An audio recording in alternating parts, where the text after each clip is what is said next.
Welcome back, everyone, to Vox Markets. My name is Paul Hill. I'm delighted today to be able to host a special Christmas edition of Macro Investing Masterclass with two of the smartest minds in the city, namely Colin McLean, CIO of SVM Asset Management, and James Athey, Bond King at Aberdeen Standard. So welcome, gents. Hey, good morning, Paul. Good to see you again. Yeah, now, Colin, if you want to sort of kick off, give us a quick view of your initial take on Omicron and how the sort of like COVID will sort of like broadly pan out for next year. I think we interestingly saw over this year the pandemic move on to more of an endemic phase, and I think both in businesses and health services, moving on to the sort of management of how we get back to more business as usual. It was interesting, the market reaction on Omicron, because we really didn't have the data, and indeed until we have a lot more cases than there are at present in the UK, you won't have data on whether this is worse for health or whether the vaccines are efficacious. You need 1,000 or more cases for that. So perhaps the market was traveling blind, but wrong to, I think, take the worst from it. The likelihood is that things will move, onto more infectious, more endemic, but likely less serious and more manageable with, better health response. The market hasn't paid quite so much attention to the new pills and treatments and so on coming along. So I think the market reaction was wrong about that, really. I'm not saying that the lockdowns and tightening were wrong, but I think the market over the coming year is going to have to learn better how to respond itself to news, and we can't all become medical experts, but there's not a lot of people commenting who really don't have the knowledge, and a lot of the tone of the media, I think, is not particularly helpful. So I don't see Omicron as being a game changer, but it perhaps is the path towards something that's more survivable, more manageable, more endemic, but maybe less serious. Yeah, it does seem to be sort of like a theme, doesn't it, of the market getting wrong-footed, because we were done with the fixed income and the Fed a couple of weeks with Powell pivoting. I don't know if you're going to give us your view, James, in terms of sort of fixed income and bonds outlook for 2022, sort of like how you see that sort of panning out, because you got your call perfectly 6 months ago in sort of a yield curve flattening. I mean, that's absolutely worked out perfectly. But what's your sort of thoughts going forward for the next 12 months? Yeah, there are times where being on the miserable end of the spectrum does have its advantages, Paul. Unfortunately, it's 1 year in 8 or 9, but it's difficult, isn't it? There's a lot going on. Even just to talk about the bond market in its entirety, I think in this environment is quite difficult, because as you've just described there, we've had a big flattening of the yield curve. The yields on long dated bonds have fallen, but we've actually seen that the yields on short dated bonds rising, certainly in the US over that period. So bonds are moving in different directions, not just in different magnitudes. And I think that's something we're likely to continue seeing at least periodically through next year. It's a confusing and conflicting outlook. You've got inflation, which is definitely a force that should push bond yields higher. You've got the potential for tighter monetary policy, which should push bond yields higher. But then you've still got concerns around growth, the spread of the virus, the indebtedness of the system. We've done no deleveraging during the last cycle, and we've only re-levered from an already incredibly high state of affairs with respect to debt globally. And these things, and structural demand, insurers, pension funds, have an ongoing need for fixed income. And these conflicting forces are fighting one another.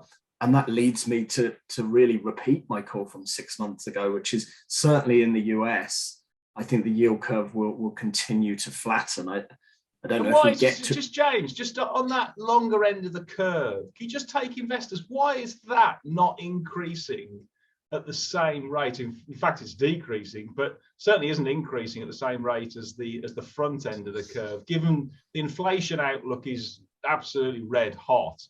And is it do we think there's a policy mistake, a recession coming? Is that the reason? I don't know. Why is it sort of like flattening off at the sort of the long end? Yeah, I think there's a number of things going on. I certainly think one of them is the notion that this is more of a stagflation environment. The inflation pressures we're seeing are broadening. So I don't think you can say with certainty that there is a common driver of all of the inflation. I think a number of things are going on, but a lot of it relates to input costs. Commodity prices have increased significantly. We're seeing huge disruption globally to supply chains. This is raising the cost of production. It's not per se an example or an indicator of excess demand, of really hot economies running above their capacity. And for that reason, it's the sort of inflation that sows the seeds of its own demise. If wages are not rising as fast as prices in general, and if in actual fact, and this is all true as we sit here today, if in actual fact the price of non-discretionary items, the things that we don't choose to consume, we have to consume, food, energy, shelter, if those prices are rising even faster, faster than the broad basket, then consumers' real incomes are falling. Consumers' ability to consume is falling. And so you have this combination of, yes, higher inflation expectations, but the notion that that may actually be bad for demand in the future. And so now central banks are having to respond to inflation because it's so high and it's been more persistent than they hoped. That leads you to higher short-end yields reflecting future changes in monetary policy, and some of them probably imminent, i.e. higher rates. Yeah. But it also reflects that the fact that in the long term, this probably isn't a healthy state of affairs for the economy. It's hurting consumers. Certainly the marginal consumer, which is the consumer at the lower end of the income spectrum.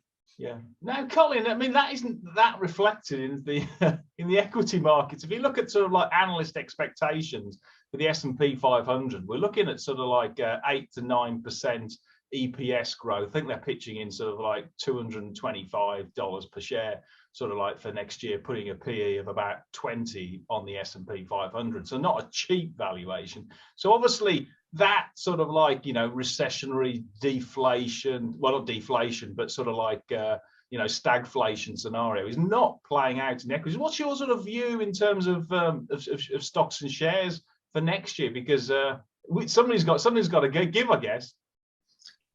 I think equities, a lot of them are fairly or even fully priced, but I think quite well a lot of the growth businesses can certainly grow into that valuation in the year ahead. So, I think there's a pretty sharp rebound we're going to see in the US and to some extent the UK. And, I think earnings will come through to justify a lot of the stocks. So I think the thing I would worry about, and I'd be interested in James's thoughts, that the central banks are assuming they can step in and politicians are assuming they can control that and mitigate any impact.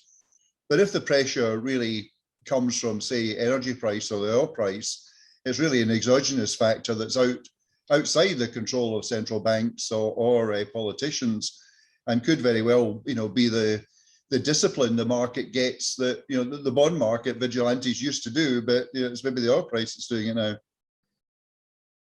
Yeah, I mean, it's an inherent problem with inflation targeting as the sort of central tenet, if you like, of modern monetary theory and modern central banking practice, is that the type of inflation can vary dramatically, and the extent to which that can be under the control of the central banks domestically, varies.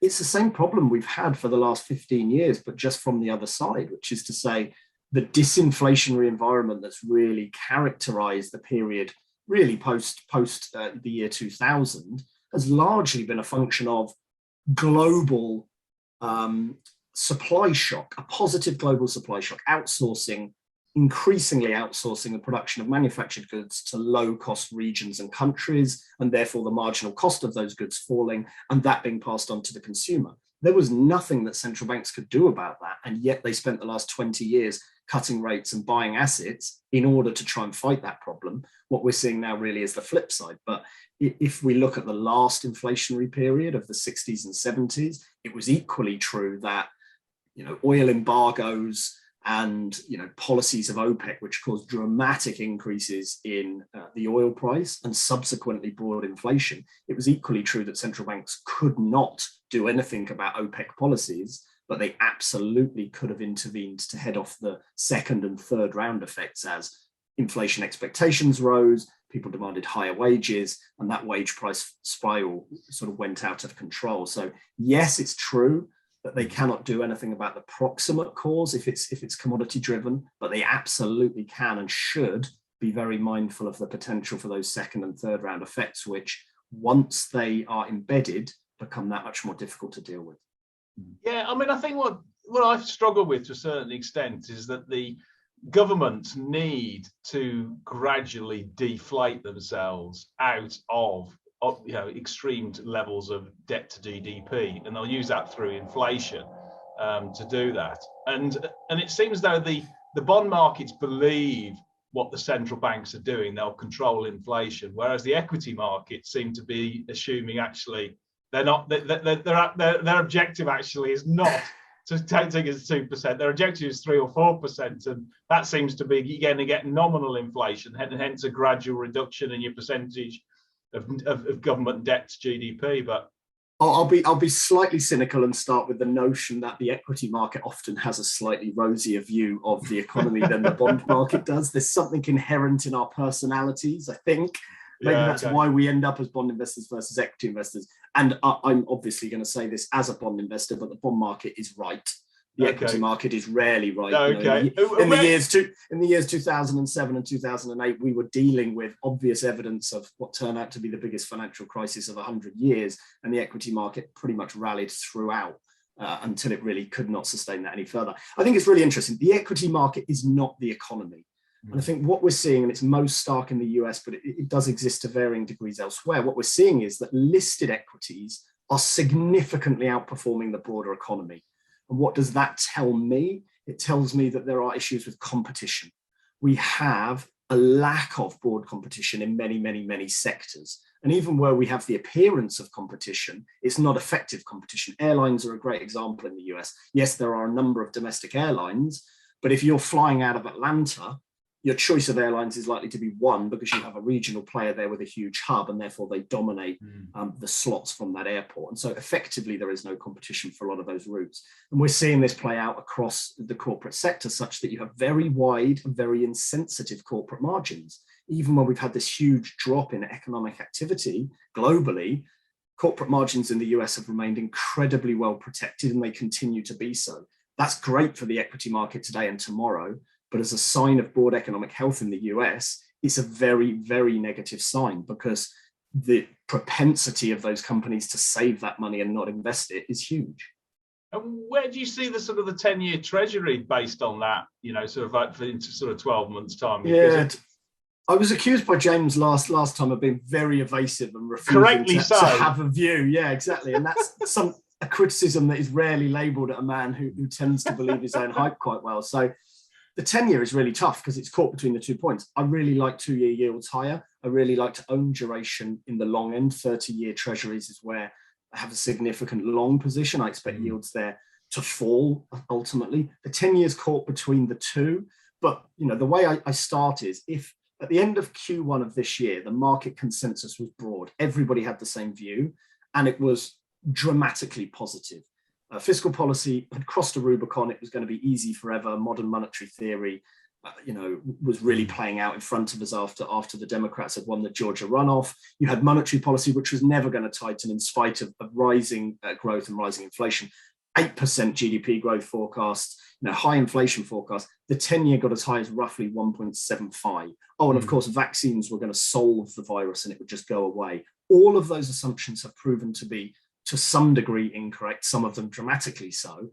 If the 10-year couldn't get much above 175 in that environment, I struggle to see really a credible world in which it can get above 1.75 over the next 6 or 12 months. I think what's going to happen is positive growth outcomes will just see the Fed being more hawkish, and negative growth outcomes, yes, they will dissuade the Fed, but I think they'll come as a cold shower, shall we say, to certain risky assets and risky asset valuations, and that will push longer yields lower. So the 10-year for me, I'd be a buyer from 1.5, 1.6. I think if it got to 1.7, I'd be an aggressive buyer. I don't think it'll go higher. So if that's the ceiling, then we're going to retain or stay in real negative yields, aren't we, on the fixed income side? Presumably, that's what I mean. There's no way inflation's going to be less than 2% next year. No, well, by the next end 10 of years, just look at break-even 10 years. You look at break-even inflation rates; they're about 2.5%. Yeah, it is, and break-even inflation's really in the UK is more egregious than the US. Certainly, we're pricing, the Bank of England to miss its inflation forecast by 100 basis points for 10 years, which I don't think is particularly credible. So, yeah, absolutely. I think the problem we've got is how high is inflation going to go in the short term?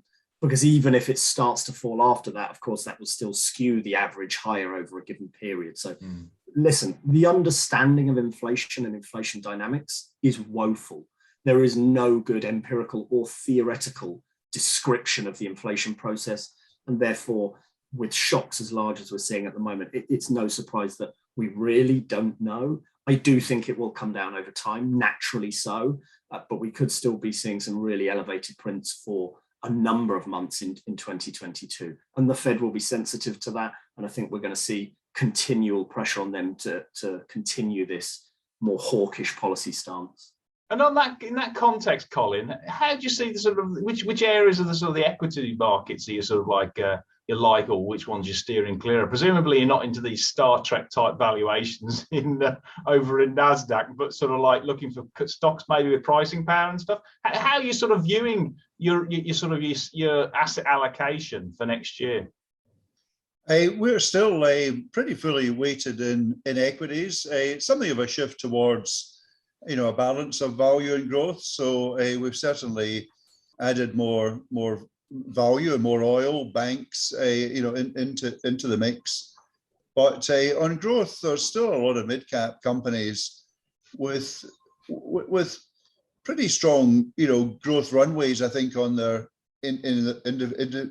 individual niches that they have. And I think one of the things I would perhaps add to the global disinflationary forces is the fact that although there seem to be more goods trade barriers and indeed logistical problems, services are globalizing a bit more, and there does seem to be some disinflation coming from that, and some potential for businesses to actually roll out and expand into internationally. So we do see quite a lot of service businesses filling niches that need to get done now, and where they're not suffering so much competition. Generally, ratings of those are quite full just now, but I think they will grow into those valuations in the coming year. And just on that, with the banks, which banks in particular, as you look at domestic or US, or which sort of like sort of particular stocks would you suggest?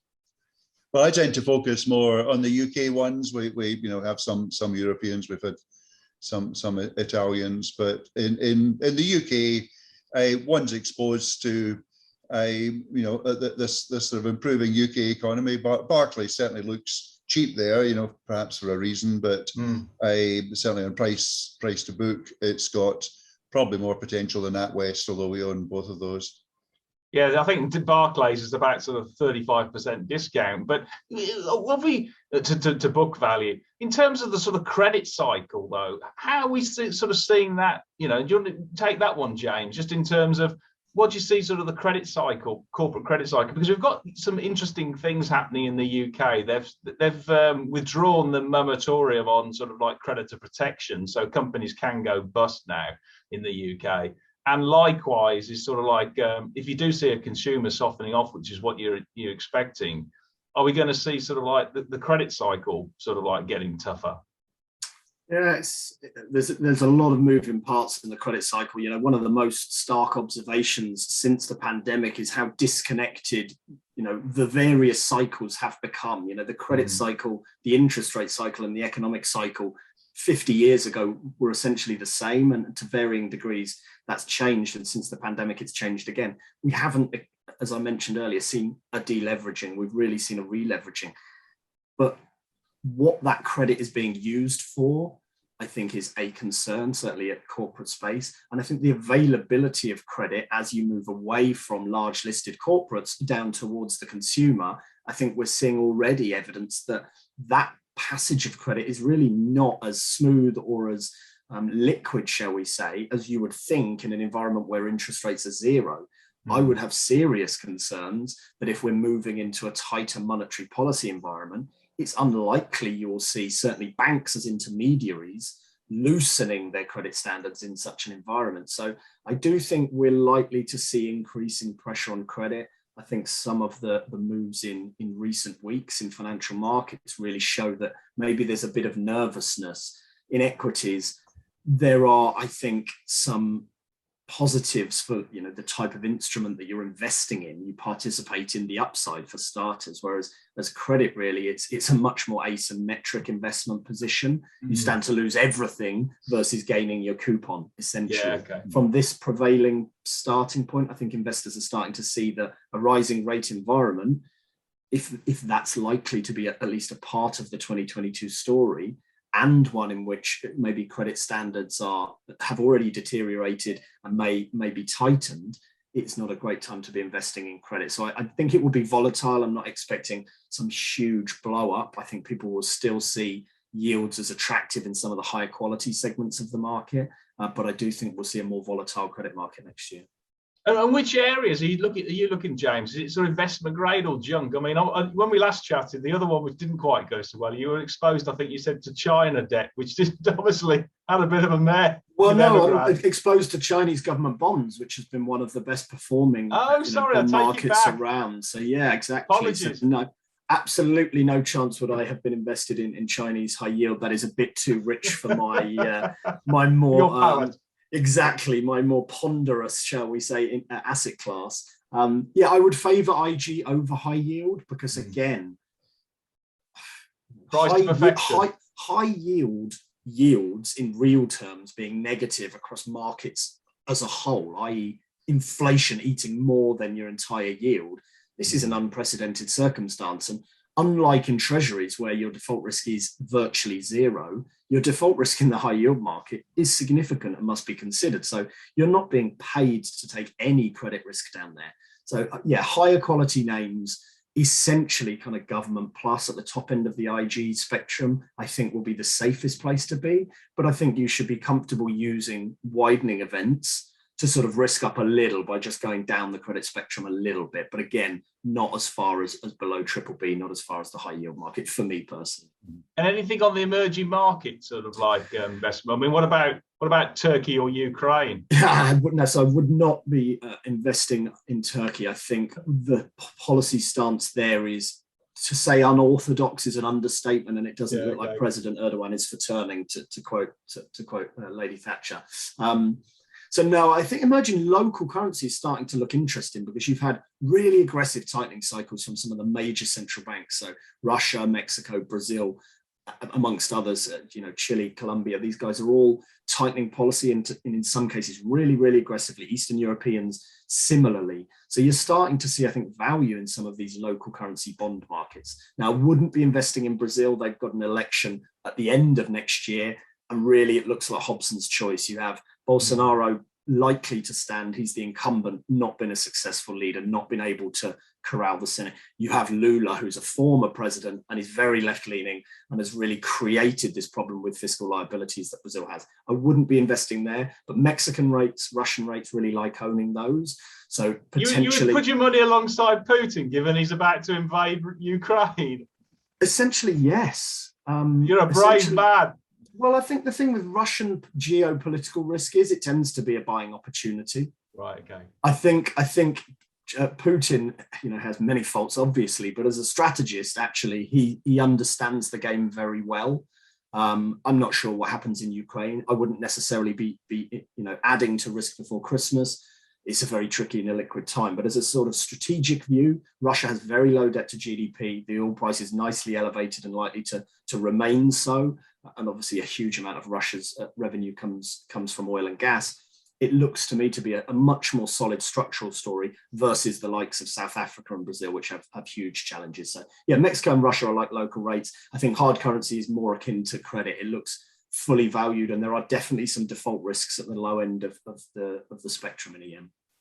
Well, that's a perfect intro for Colin, because I know you like the oil and gas, don't you, Errol? You that's a sort of sector which has been obviously thrown out, the baby in the bathwater syndrome in 2021 because of the sort of like ESG and all that kind of stuff. But can you take us through sort of like how you see the oil and gas, particularly if Putin invades in Ukraine, because that's going to be a moonshot for all things oil and gas related. Yeah, I certainly think that's a risk worth covering in portfolios. I do think there's always geopolitical, so that sort of event can change things. As it is, though, just the way the oil price is playing out, I think President Biden has perhaps been drawn into releasing strategic reserve too early, and I don't think there's many tools left there really to control this. So I think it's something that's largely outside political control in what's become a more political world now. So I think it's a risk worth covering.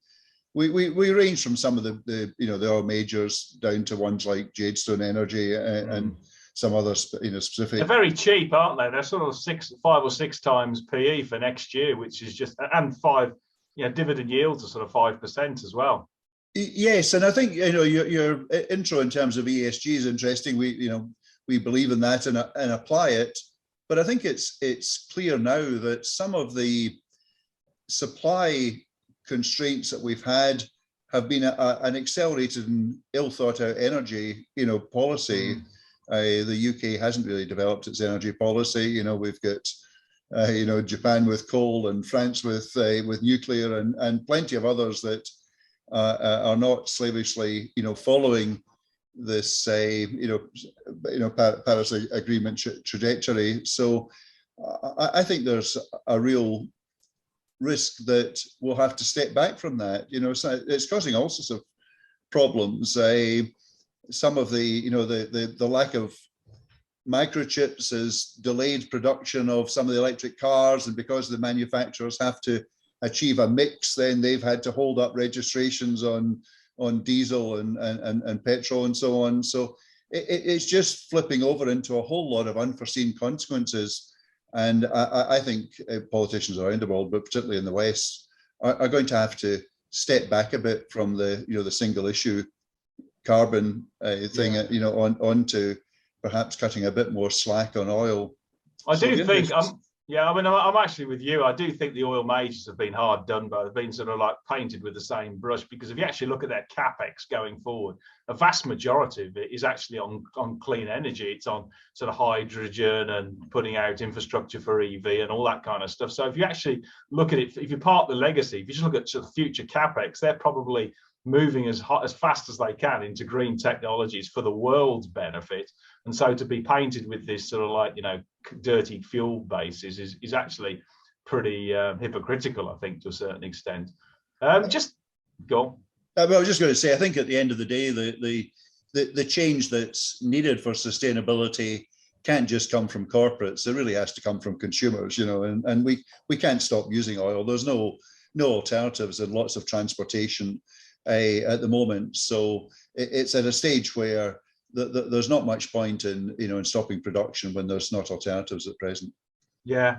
Now just turn into sort of like European debt. What's your view on sort of like the outlook on the economy and Europe, James? Because I did notice you saw the short Italy, Spain, and France rates or something. Yeah, my economic understanding leads me to have a somewhat structurally bearish Eurozone view. Very simply put, I don't believe that the monetary union works, because I don't think theoretically it would work, and I don't think it's been implemented well. So it's kind of double trouble. So that always leads me to have concerns about the Eurozone, and 2022 is no different. High inflation is obviously what central banks have been trying to achieve for a number of years.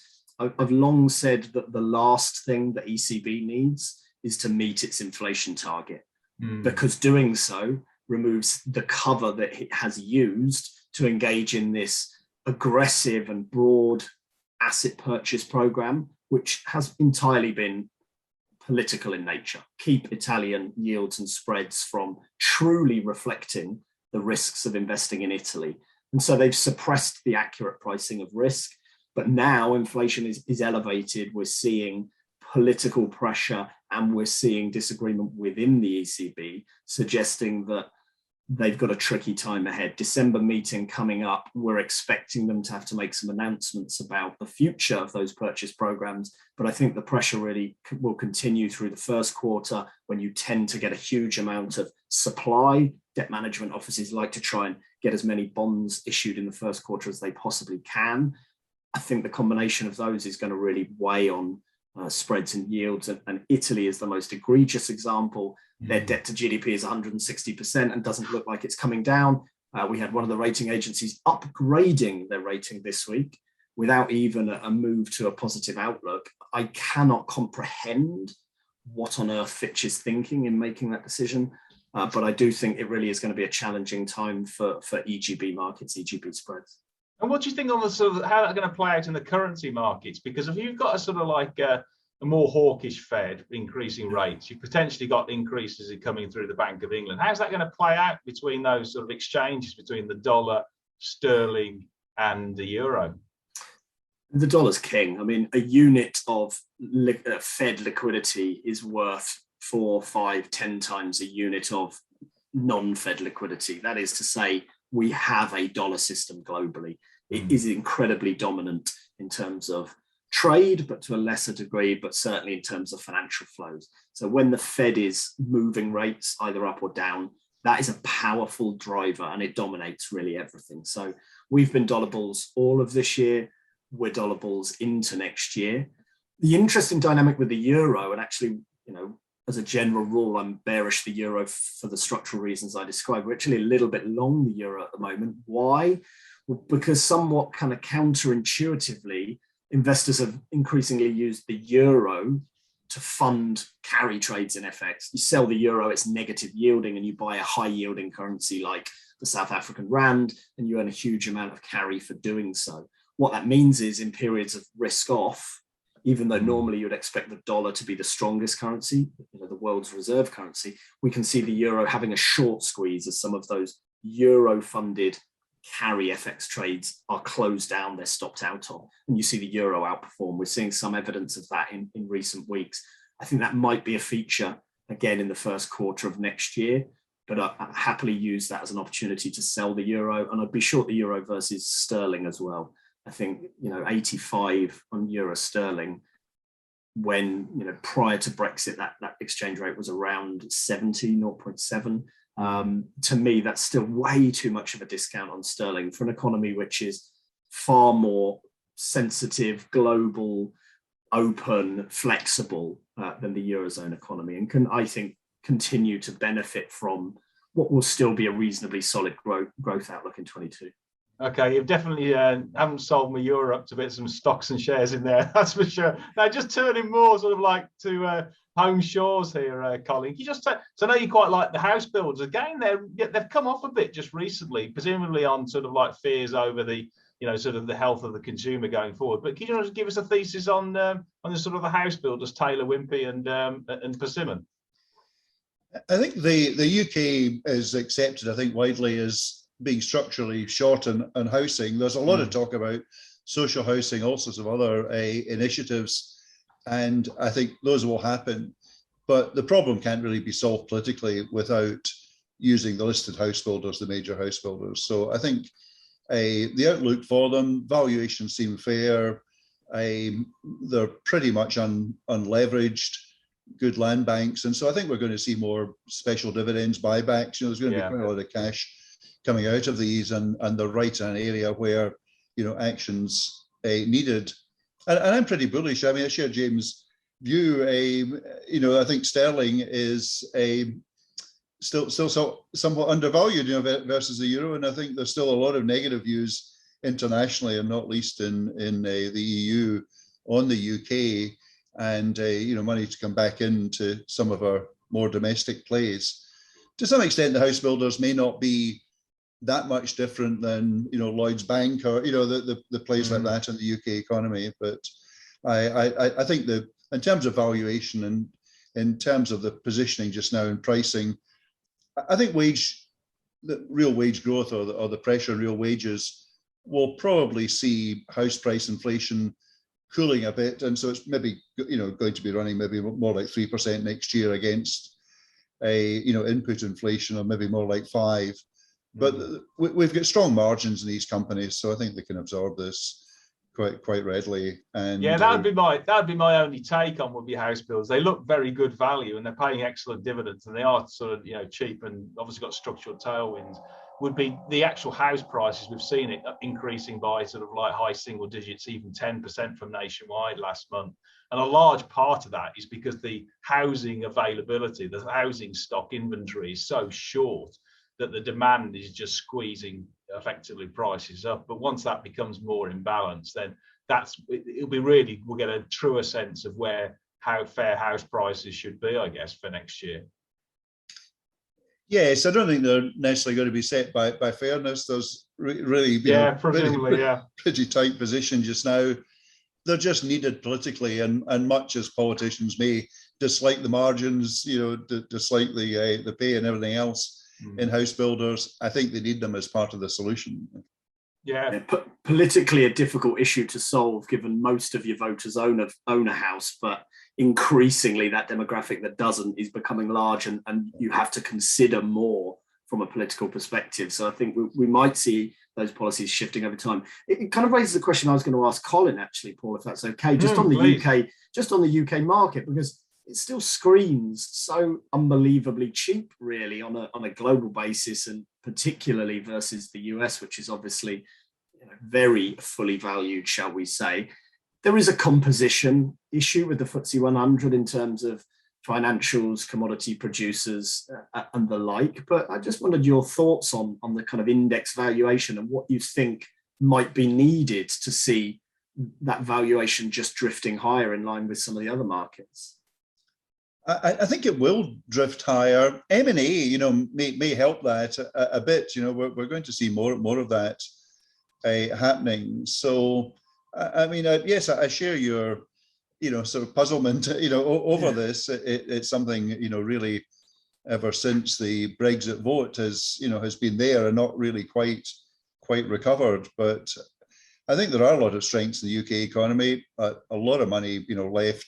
Not even the money that's left, but an awful lot of wealth managers' portfolios got rebalanced internationally, you know, quite strongly, and there's probably, you know, money needs to come back from that. So I think perhaps M&A might trigger that. I think the UK's got a lot of strengths, and certainly the index doesn't help. You know, it's got this sort of Victorian composition, you know, still where there's a real over-representation. And once you come out of the top 50 stocks, further down the FTSE, you're getting more idiosyncratic risk.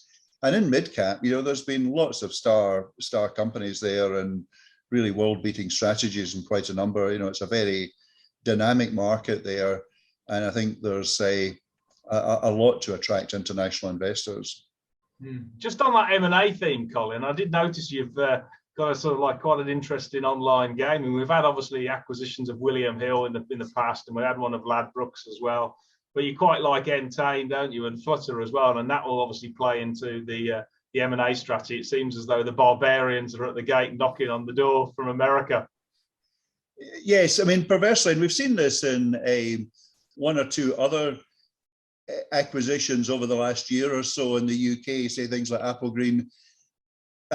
Americans, international corporates buying in the UK for overseas interests that they have, you know, an undervalued UK, but owning US assets. And I think the gaming businesses really highlight that. So Entain in particular, we don't think that joint venture is really stable in the longer term. So I think despite what's happened so far, still in play.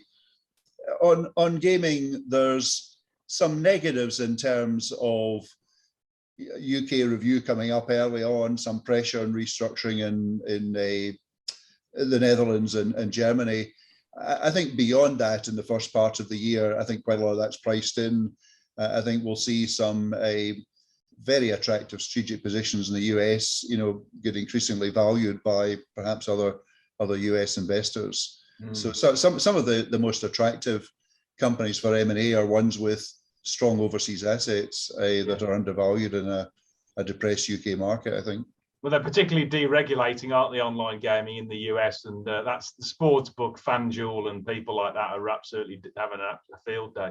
Now, I did notice, James, on your portfolio, you're sort of like you're long the US dollar but short US equities. That's an interesting strategy. So and you obviously are short US front month. So what are you buying in US to do that?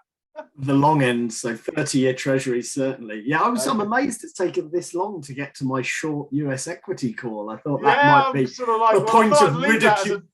Yeah, a point of ridicule earlier in the call.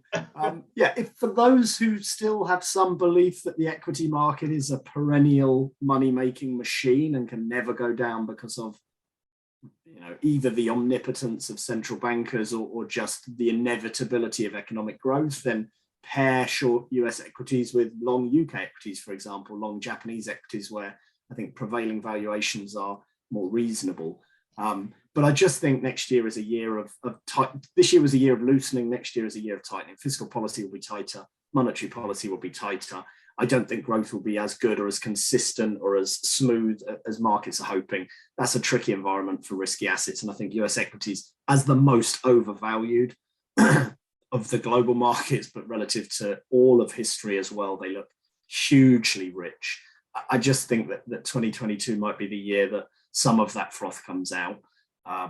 Short US equities, I would happily have that view outright, but for others, it might be better expressed as a relative value proposition versus the UK or Japan, for example. And the US dollar tends to do well in periods of risk off. The US dollar is interesting. It serves, as does US monetary policy, it serves multiple masters. And there is a concept called the dollar smile, which is this notion that the two extremes of the sort of economic environment are both good for the dollar. A really bullish global environment, a really bearish global environment. In the bullish environment, the Fed is tightening, US rates are rising, that supports the dollar. In the really bearish environment, the dollar as the world's reserve currency is the safest place to be, and so you see spikes in demand. I think as we sit here today, both those tails are potentially in play, and they dominate the distribution of future outcomes. If I were to think about all of the scenarios that could play out next year, the one in which the middle of the smile is in play, which really is positive global growth and the rest of the world outperforming the US in economic terms, I see that as very unlikely. That needs the Eurozone to outperform. It means China needs to aggressively stimulate in a way that I don't expect it to. So either of those worlds, I think, is good for the dollar. So what I'm looking for is asymmetry and mispricing. Where can I risk very little to make a lot? And I think the US dollar still offers an attractive asymmetry in that regard. And James, it's interesting that quite a lot of the consensus forecasts, the bulge bracket banks, have all been calling the dollar as overvalued, and they've gradually been coming off that in recent months. But I mean, why do you think they're? I mean, you're non-consensus really in what you're saying now, but it does seem that consensus is trying to come your way. Yeah, it is interesting. I mean, FX valuation, I think, is a very tricky concept. If I was being kind, if you were to draw a line on a 30-year currency chart that represented quote unquote fair value, I think you'd find that each FX pair would spend less than 5% of its life near that fair value. It would tend to overshoot and undershoot. And there are times where those undershoots and overshoots go on for a long time. It's very difficult to measure that sort of fair value because in competitiveness terms, wages matter more than prices. Yet we tend to measure effective exchange rates and real exchange rates via changes in inflation, which can lead to some misinterpretation. Putting aside all of that sort of technical stuff, the market loves the dollar to go down because that tends to be the best environment for risk. You buy carry, you buy emerging, you buy the most cyclical things you can get your hands on, commodities, when the dollar is weak. When the dollar is strong, tends to put downward pressure on commodities, which puts downward pressure on inflation expectations. It tends to tighten conditions for the globe. Over-levered emerging borrowers get into trouble, and you get a risk-off environment. The market doesn't want to forecast that because it can profit more greatly from a risk-on environment. So if there's any excuse to forecast a weak dollar, the street tends to take it.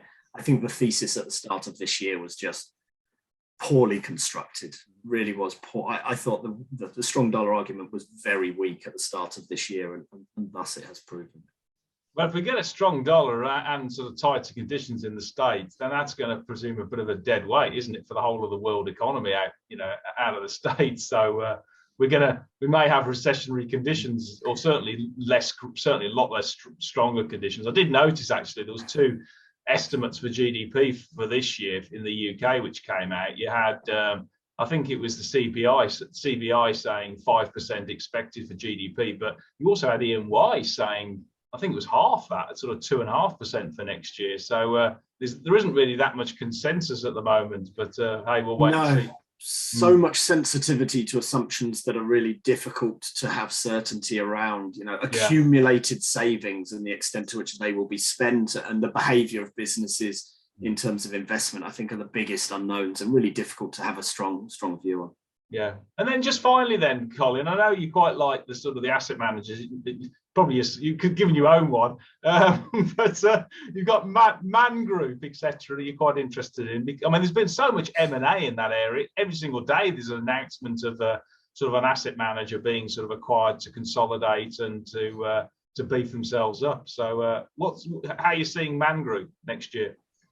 There's a lot been going right for Man Group in terms of the strategies, AHL in particular, the flows, and I think while we've had risk on, the market up, people have ignored that sort of alternative, and everyone has been interested in infrastructure and real estate and other things. But I think Man Group has been developing as a business, I think, quite strongly. As you say, there's M&A there. But I think just in terms of the flows it's getting now, that's quite attractive. I also think that having some exposure to less correlated assets, difficult running hedge funds and difficult sort of being in that area. But as we saw this year from more of those retiring, like Russell Clark and others, it's quite hard running that sort of hedging strategy. So I think I do value active management, and I think the funds that can get that right, and Man Group, and we'd mention also Pershing Square Holdings as a sort of fund that might, that one's paid off quite well for the last couple of years. But if you're betting on someone to try and manage their way through a tough 2022, I think I would look to the people that have done that in the past. Well, Bill Ackman at Pershing Square. Yeah. And then just finally, just sort of risks or something to watch out for, James. Do you want to sort of like anything to? I mean, it seems to be the key for the Fed is this participation rate, doesn't it, of the employment? But just to sort of like how are you seeing what to watch for some investors to sort of take note of? Yeah, I think that's right. The labour market is going to play a huge part in the extent to which people come back to the workforce versus, I don't know, maybe they've made so much money on their cryptocurrency investments that they no longer need to work, and maybe that's a huge cohort, and we find data that confirms that. I really don't know. I don't have a strong view on those dynamics, but yeah, labour market inflation growth data, of course, is going to be huge for that. China, I think, is a really important one to watch. It's always important, but I still don't think market participants broadly are fully accepting of how different the Chinese policy making process, targets, goals are today versus prior to 2018, really. And I just think growth at all costs, which it is the previous regime really, has given way to notions of stability and of inequality. And I think that's a different China. I think it will plug into the global economy in a different way. I think it's lower growth in China for sure. I think that's particularly bad for countries like Australia and Germany, which have these huge export sectors, very sensitive to China's previous huge investment and infrastructure programs, I think those countries might well have a much more tricky 2022. So yeah, China's definitely one of the big risks, but of course inflation and what central banks do with it definitely as well. Yeah, China seems to have that zero tolerance as well, don't they, to COVID? So that's becoming obviously not great. That's not a tenable policy, but they really continue to double down, and that again does raise their growth sensitivity to further virus outbreaks or new variants which evade treatment. So yeah, again, that's a good point, Paul. That will be another, I think, downside for China relative to other countries if we do continue to see virus disruption. Yeah, what about you, Colin, in terms, particularly in terms of the UK economy and stocks and shares? I mean, obviously, if it's cheap, then it's got a lot of risk already built in for sort of upside. But anything to watch out for in the UK? I don't see, apart from this risk of energy price squeezes, I don't see much other risk, in the short term. We like companies also that are working in services, and some of the ones that are in niches there. Particularly, I think post-pandemic, there's still quite a lot of rollout in logistics, and there's quite a lot of stuff to be done to transform the UK economy into a slightly more domestic a shorter supply chain. So I think there's quite a lot of growth trajectory still there in businesses that are dealing with that. And so I think irrespective of the overall economic cycle, there's still some really good growth niches in mid-cap stocks, particularly ones dealing with the gaps in the UK economy that I think the government is determined to fix. And I think the vaccination program and the booster program is going to set us up for 2022, because we don't have a zero tolerance approach. We've decided that actually it's got to become endemic, hasn't it? And it's trying to transition as fast as way to that. So that should, I guess, on a relative basis, give us at least some sort of sort of outperformance, I imagine. I think no one wants to give the government much credit, but the UK has seemingly managed this reasonably well. Okay, well, thanks very much for your time, gents. Absolutely marvellous to hear your insights and outlook. We say we have a bit of a difference of opinion. I'm a bit more optimistic than James. I think probably fairly close to Colin. So let's see how we get on and pan out the next 6 months. So thanks very much, gents. Thanks, Paul. Thanks for having us back. Thanks, Paul. Thanks, James.